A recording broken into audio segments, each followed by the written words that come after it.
హల్లెలూయా. కొందరు నాతో ఇలా చెప్తారండి, సిస్టర్ రాత్రి సమయాలలో నాకు కొన్ని భయంకరమైన కలలు వస్తున్నాయి. కొందరు నాకు నగ్నంగా కనిపిస్తూ ఉంటారు. వ్యభిచారపు కలలు నాకు వస్తున్నాయి. మరి ఎవరో నా గొంతు నులిమినట్టు అనిపిస్తుంది. ఆ సమయంలో నాకు ఊపిరి ఆడట్లేదు.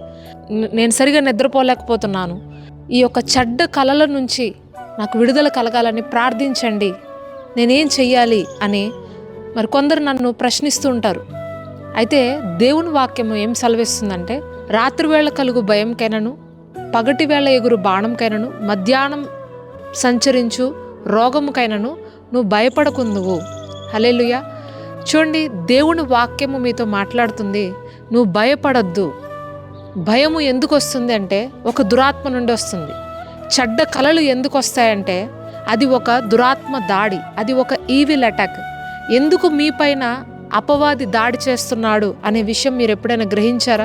ఎందుకు మీపైనే రాత్రి సమయాల్లో నిద్రపోనివ్వకుండా మిమ్మల్ని బాధిస్తున్నాడు అని మీరు ఎప్పుడైనా గ్రహించారా?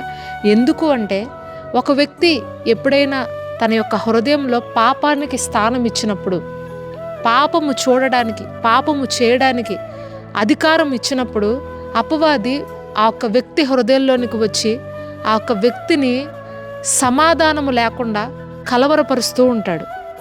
కాబట్టే నీవు ఎక్కడ ఆ పాపానికి స్థానం ఇచ్చావో, దురాత్మ రావడానికి నువ్వు అర్హతనిచ్చావో, స్థానాన్ని ఇచ్చావో, దానిని ఈరోజే విడిచిపెట్టు. ప్రభువైన యేసుక్రీస్తు వారి యొక్క సిలువ దగ్గరకు రా. ఆయన రక్తము ద్వారా నీ యొక్క ప్రతి పాపం నుంచి, ప్రతి దురాత్మ దాడి నుంచి నీకు విడుదల ఉన్నది. ఈరోజు చెడ్డ కలల నుండి విడుదల కొరకు నేను ఒక చిన్న ప్రార్థన చేస్తాను. పరిశుద్ధుడా, ప్రేమ కలిగిన దేవా, నీకు వందనాలు ప్రభువా. ఎవరైతే ఈ చెడ్డ కలల ద్వారా పీడించబడుతున్నారో, బాధపడుతున్నారో, నజరేయుడైన యేసు నామంలో మరి ఇప్పుడే అలాంటి కలల నుంచి వీరికి విడుదల కలుగును గాక. నీవు కార్చిన రక్తము మా ప్రతి పాపము నుంచి, ప్రతి శాపము నుంచి మమ్మల్ని విడిపించినది ప్రభువా. మరి నీ పరిశుద్ధ రక్తాన్ని ఈ బిడ్డలందరిపైన నేను ప్రోక్షిస్తున్నాను. ఇప్పుడే మరి ఆ ఒక్క దురాత్మల నుంచి విడుదల ప్రకటిస్తున్నాను. రాత్రి సమయాలలో మరి వీరి చుట్టూ నీ యొక్క దేవదూతలను ఉంచండి. మరి ఈ వాగ్దానాన్ని వీరి జీవితంలో నెరవేర్చి వీరిని ఆశీర్వదించి నీ యందు భయభక్తులు కలిగిన వారిగా చేయమని వేడుకుంటూ ప్రార్థన యేసుక్రీస్తు వారి అతి శ్రేష్టమైన నామంలో అడిగి వేడుకుంటున్నాను, ప్రియ పరలోకపు తండ్రి. ఆమేన్. God bless you.